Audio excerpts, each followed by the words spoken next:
नमस्कार, आप देख रहे हैं खबर उत्तराखंड। मैं हूं आपके साथ तन्वी। रुक करते हैं खबरों का, लेकिन उससे पहले एक नजर डालते हैं इस वक्त की हेडलाइंस पर। अंकिता भंडारी के नाम पर होगा राजकीय नर्सिंग कॉलेज ढोब। सीएम धामी के निर्देश पर जारी हुआ शासनादेश। उत्तराखंड के सरकारी कर्मचारियों के लिए संपत्ति खरीद नियमों में बदलाव। कर्मचारियों को बार बार अनुमति लेने की प्रक्रिया होगी समाप्त। अंकिता हत्याकांड मामले में उर्मिला सनावर का नया ऑडियो प्रसारित। भाजपा के बड़े नेता का नाम बदलने का दबाव। ऑडियो से उत्तराखंड की राजनीति में हलचल। 21 फरवरी से 20 मार्च तक होंगी उत्तराखंड बोर्ड की 10वीं 12वीं की परीक्षा। 2 लाख से ज्यादा छात्र होंगे शामिल। उत्तराखंड में दूसरे राज्य वालों को भी सूची में नाम खोजना होगा आसान। वोटर लिस्ट को भी लिंक करेगा आयोग। देहरादून, हरिद्वार समेत कई जिलों में बारिश, बर्फबारी के आसार। मैदान में छाया रहेगा कोहरा। मौसम विभाग ने जारी किया अलर्ट। आप देख रहे हैं के न्यूज, खबरों का सारथी। और अब रुक करते हैं खबरों का और शुरुआत कर रहे हैं देहरादून की खबर से, जहां घंटाघर के पास अवैध मजार को ध्वस्त किया गया है। जिला प्रशासन और एमडीडीए की संयुक्त कार्रवाई सामने आई है। देहरादून से खबर आपको बता रहे हैं, जहां जिला प्रशासन और एमडीडीए की संयुक्त कार्रवाई। नोटिस अवधि समाप्त होने के बाद बुलडोजर चला है। भारी पुलिस बल की तैनाती में अतिक्रमण हटाया गया है। तो सरकारी जमीन पर बना था अवैध निर्माण।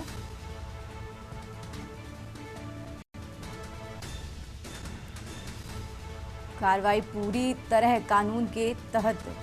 प्रशासन सरकारी भूमि पर अवैध कब्जा बर्दाश्त नहीं होगा और इसी के चलते ये बुलडोजर एक्शन लिया गया है। देहरादून से खबर आपको बता रहे हैं।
आगे बढ़ते खबरों में अब बात कर रहे हैं नैनीताल की, जहां उत्तराखंड हाईकोर्ट के चीफ जस्टिस बने मनोज कुमार।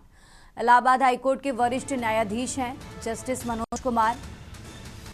तो जस्टिस मनोज कुमार आज रिटायर हो रहे हैं। वर्तमान चीफ जस्टिस जी नरेंद्र आज रिटायर हो रहे हैं और अब मनोज कुमार को बनाया गया है। तो ये नैनीताल से खबर आपको बता रहे हैं। उत्तराखंड हाईकोर्ट के चीफ जस्टिस बने मनोज कुमार। इलाहाबाद हाईकोर्ट के वरिष्ठ न्यायाधीश हैं जस्टिस मनोज कुमार। आपको बता दें आज रिटायर हो रहे हैं वर्तमान chief justice G Narendra. Uttarakhand high court के चीफ जस्टिस बने मनोज कुमार गुप्ता। नैनीताल से खबर आपको बता रहे हैं। उत्तराखंड हाईकोर्ट के चीफ जस्टिस बने मनोज कुमार।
आगे बढ़ते खबरों में अब बात कर रहे हैं हरिद्वार की, जहां हरिद्वार में चल रही पुलिस पूछताछ के दौरान उर्मिला सनावर को लेकर उनके वकील का बड़ा बयान सामने आया है। उर्मिला के अधिवक्ता अंकुश कुमार ने पूछताछ के बाद मीडिया से बातचीत में कहा कि उर्मिला सनावर पुलिस जांच में पूरा सहयोग कर रही हैं और किसी भी तरह से जांच में भागने का प्रयास नहीं किया जा रहा है। वकील ने साफ किया कि उर्मिला के खिलाफ जारी नॉन अवेलेबल वारंट को रिकॉल करने की प्रक्रिया भी जल्द शुरू की जाएगी। उन्होंने ये भी कहा कि पुलिस की ओर से पूछताछ शांतिपूर्ण और सकारात्मक माहौल में की जा रही है, जिसमें उर्मिला सभी सवालों के जवाब दे रही हैं। पुलिस जांच जारी है और पूरे मामले पर आगे की कार्रवाई जांच के निष्कर्षों के आधार पर की जाएगी।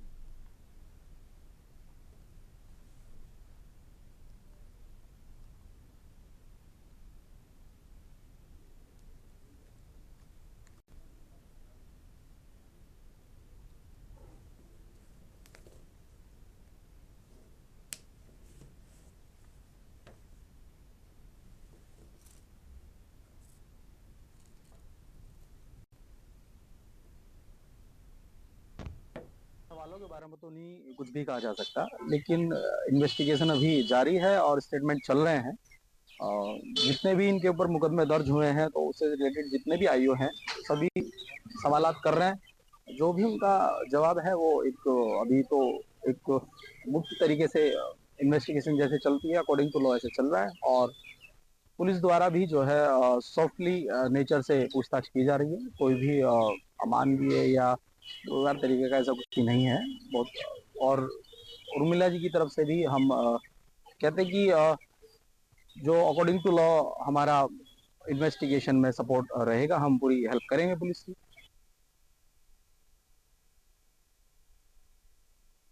बढ़ते खबरों में, देहरादून में एसएसपी देहरादून के निर्देशन में दून पुलिस ने बड़ी कार्रवाई करते हुए जम्मू कश्मीर के अंतर्राज्यीय नकबजन गिरोह का पर्दाफाश किया है। कोतवाली नगर क्षेत्र में हुई चोरी की घटना का खुलासा करते हुए पुलिस ने गैंगस्टर सहित 2 अभियुक्तों को गिरफ्तार कर उनके कब्जे से करीब 18 लाख रुपए मूल्य की ज्वेलरी और औजार बरामद किए हैं। पुलिस के अनुसार अभियुक्त कॉरपोरेट का काम करते थे और काम के बहाने अलग अलग राज्यों में घूमकर बंद घरों की रेकी कर चोरी की घटनाओं को अंजाम देते थे। गिरफ्तार अभियुक्तों में जावेद अहमद उर्फ मेराजुद्दीन गैंगस्टर समेत कई लोग शामिल हैं और पूछताछ में उत्तराखंड समेत अन्य राज्यों में कई चोरी की घटनाओं को अंजाम दे चुके हैं।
और अब खबर देहरादून से है, जहां अंकिता भंडारी हत्याकांड में सीबीआई जांच की मांग को लेकर उत्तराखंड क्रांति दल ने केंद्रीय महामंत्री किरण रावत के नेतृत्व में बंजारावाला स्थित दुर्गा माता मंदिर के पास जाकर सरकार का पुतला दहन किया है। कार्यकर्ताओं को संबोधित करते हुए किरण ने कहा कि ये मामला उत्तराखंड की अंतरात्मा को झकझोर कर रखने वाला है। सालों बाद भी पीड़िता को न्याय न मिलना कानून व्यवस्था पर गंभीर सवाल खड़े करता है। उपाध्यक्ष जयप्रकाश उपाध्याय ने हत्याकांड की तेज और निष्पक्ष सीबीआई जांच कराने पर जोर दिया। भाजपा पदाधिकारी पर लगे आरोप सही साबित होने पर कड़ी कार्रवाई की मांग की गई है।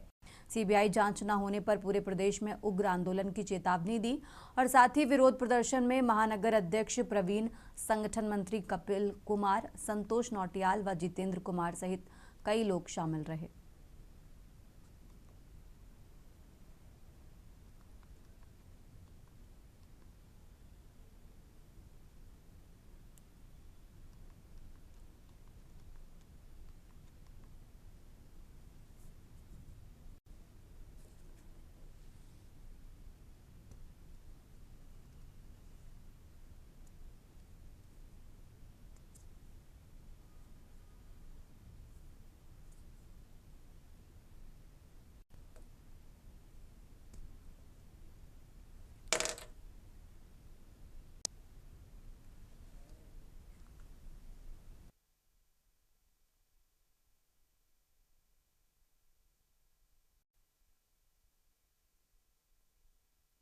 अगली खबर का, अभिनेत्री उर्मिला सनावर देहरादून से पुलिस टीम द्वारा हरिद्वार पहुंची, जहां गठित एसआईटी ने उनसे करीब 6 घंटे तक गहन पूछताछ की और लंबी पूछताछ के बाद उर्मिला सनावर ने मीडिया के सामने आकर कहा कि एसआईटी ने उनसे जो भी सवाल किए उनके सभी जवाब उन्हें पूरी स्पष्टता के साथ दिए गए हैं।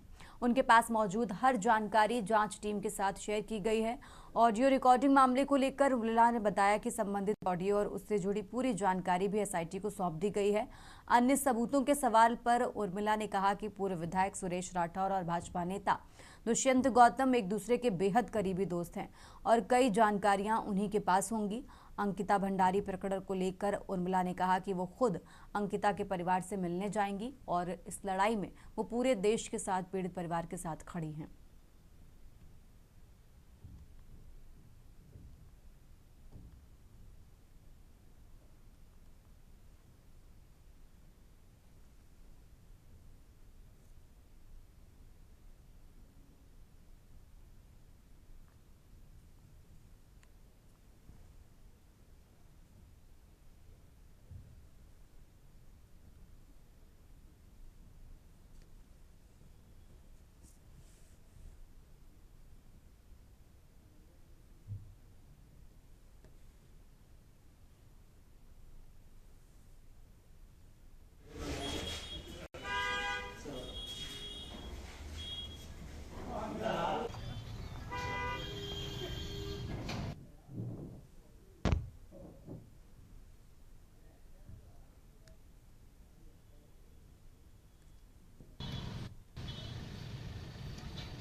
देखिए, जितनी भी समस्त जो भी पूछताछ की, जो एसआईटी ने जो भी मेरे से क्वेश्चन पूछे हैं, मैंने पूरे हर तरह के मैंने सारे जवाब दिए हैं, ठीक है ना।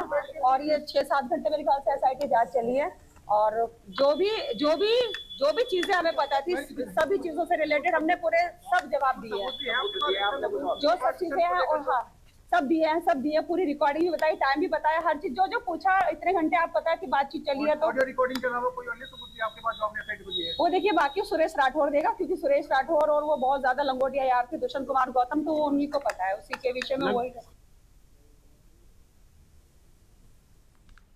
और अब खबर देहरादून से है, जहां उत्तराखंड में साल 2027 के विधानसभा चुनाव की बिसात अभी से बिछनी शुरू हो गई है।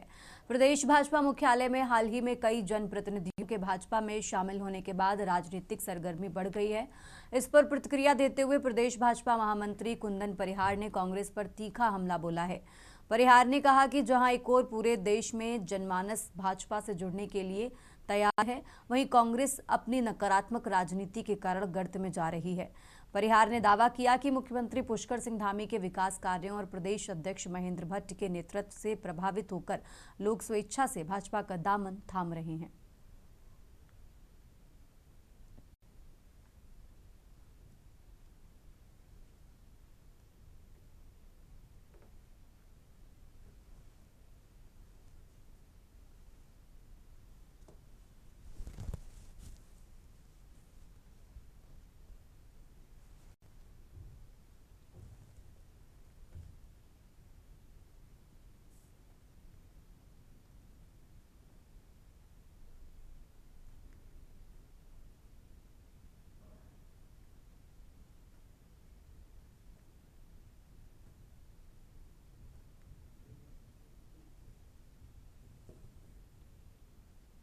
माननीय प्रधानमंत्री आदरणीय श्री नरेंद्र मोदी जी के नेतृत्व में आज देश भर में भारतीय जनता पार्टी से जुड़ने के लिए एक जनमानस लगातार प्रयास कर रहा है और उनके मार्गदर्शन में उत्तराखंड में भी अपने प्रदेश के यशस्वी मुख्यमंत्री श्री पुष्कर सिंह धामी जी के मार्गदर्शन तथा हमारे प्रदेश अध्यक्ष माननीय महेंद्र भट्ट जी के नेतृत्व में कल एक बड़ी संख्या में यहाँ पर लोगों ने हमारी सदस्यता को ग्रहण की है।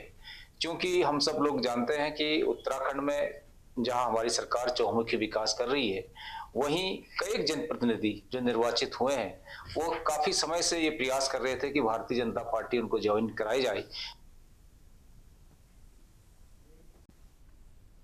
यहाँ रुकेंगे एक छोटे से ब्रेक के लिए, फौरन होंगे हाजिर।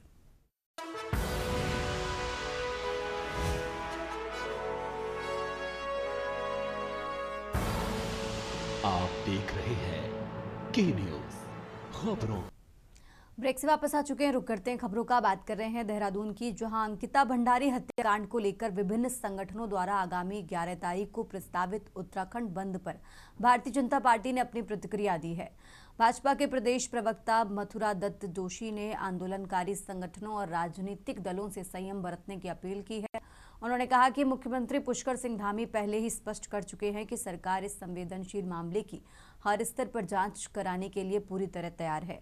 मथुरा दत्त जोशी ने जानकारी दी है कि मुख्यमंत्री की हाल ही में पीड़ित परिवार से वार्ता हुई, जिसके सकारात्मक परिणाम सामने आ जाएंगे।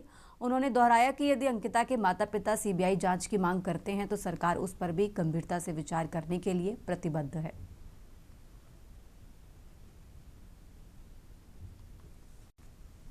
देखिए, निश्चित रूप से कुछ लोग अभी भी अंकिता भंडारी हत्याकांड से संबंधित मामलों में तमाम तरीके के आंदोलन की घोषणा कर रहे हैं, तमाम तरीके से आंदोलन को चलाना चाह रहे हैं। हालांकि माननीय मुख्यमंत्री जी ने बहुत स्पष्ट रूप से आपके सवालों का जवाब देते हुए कहा था कि सरकार हर मदद करने को तैयार है और हर जांच से गुजरने को तैयार है, और उस दिशा में कुछ काम भी हुआ है और कुछ आगे बढ़े भी हैं। और माननीय मुख्यमंत्री जैसे ने कहा कि अगर अंकिता भंडारी के माता पिता कहेंगे कि वैसी भी है कि जांच होनी थी, तो सरकार उस दिशा में कदम आगे बढ़ाएगी। और अब खबर देहरादून से है, जहां उत्तराखंड में एक महत्वपूर्ण न्यायिक फैसले के बाद सत्तारूढ़ भाजपा ने विपक्षी दलों विशेषकर कांग्रेस पर तीखा हमला बोला है। भाजपा प्रदेश अध्यक्ष महेंद्र भट्ट ने कोर्ट के फैसले का स्वागत करते हुए कहा कि न्यायालय द्वारा याचिका स्वीकार किए जाने और राहत मिलने से यह साबित हो गया है कि प्रदेश के वातावरण को बिना किसी ठोस तथ्यों के जानबूझकर खराब करने की कोशिश की गई थी। महेंद्र भट्ट ने कहा कि विपक्ष द्वारा बार बार मुद्दों को उछालना एक सोची समझी साजिश का हिस्सा था।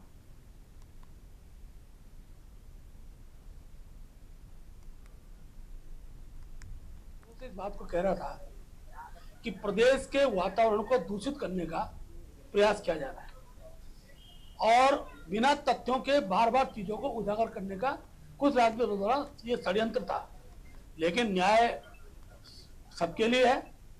आज न्यायालय में दुष्यंत जी को जो राहत मिली है और उन्होंने स्पष्ट कर दिया न्यायालय ने, इस प्रकार से किसी की मानहानि करने का किसी को नैतिक अधिकार नहीं है। और जब विषय आगे बढ़ता है, और कल माननीय मुख्यमंत्री बहुत स्पष्ट रूप से कह दिया है कि हम भी भावनात्मक रूप से परिवार से जुड़े हुए हैं। सरकार ने की पैरवी का ही पक्ष था कि अपराधी आज आजीवन सजा की सलाखों के अंदर है। ऐसे में एक पूरे प्रदेश के वातावरण को तथ्यहीन बातों को लेकर प्रदूषित करने का काम जो कांग्रेस और अन्य दलों के लोगों ने किया है, आज उनके ऊपर एक बड़ा तमाचा है।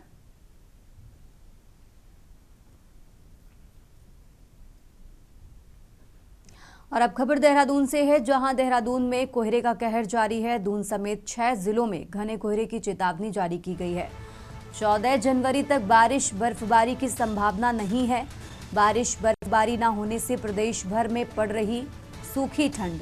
तो देहरादून उधम सिंह नगर में घना कोहरा छाने का अलर्ट जारी किया गया है। नैनीताल चंपावत में भी घने कोहरे का येलो अलर्ट जारी किया गया है। तो देहरादून से खबर आपको बता रहे हैं, 14 जनवरी तक बारिश बर्फबारी की संभावना नहीं है। मौसम विभाग की तरफ से यह अलर्ट जारी किया गया है। नैनीताल चंपावत में घने कोहरे का येलो अलर्ट जारी किया गया। देहरादून उधम सिंह नगर में भी घने कोहरे का अलर्ट। तो देहरादून से खबर आपको बता रहे हैं, देहरादून में कोहरे का कहर जारी। दून समेत 6 जिलों में घने कोहरे की चेतावनी जारी की गई है। 14 जनवरी तक बारिश बर्फबारी की संभावना नहीं है।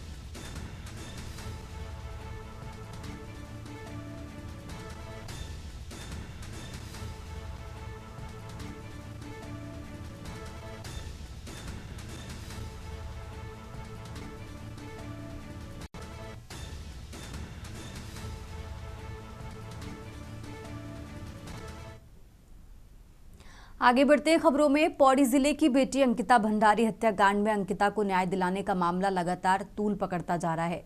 जहां विभिन्न सामाजिक व राजनीतिक संगठनों द्वारा अंकिता भंडारी को न्याय दिलाने की लगातार गुहार लगाई जा रही है, वहीं पौड़ी जनपद के सतपुली नगर में रिपब्लिकन पार्टी ऑफ इंडिया के जिलाध्यक्ष सोनू कुमार ने मीडिया से बातचीत में सरकार से मांग की है कि शीघ्र ही अंकिता हत्याकांड की सीबीआई जांच कराई जाए।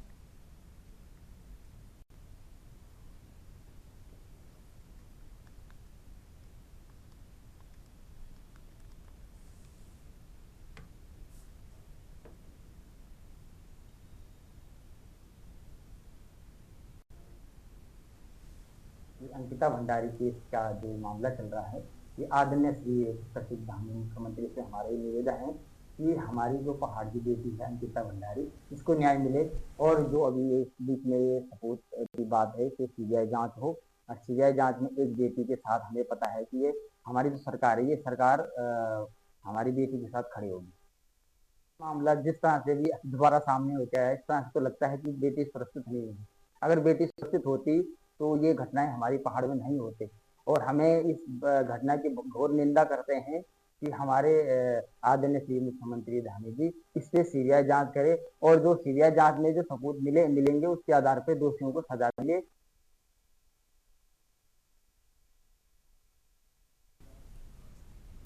खबर उत्तराखंड में फिलहाल इतना ही। आप देखते रहिए के न्यूज इंडिया।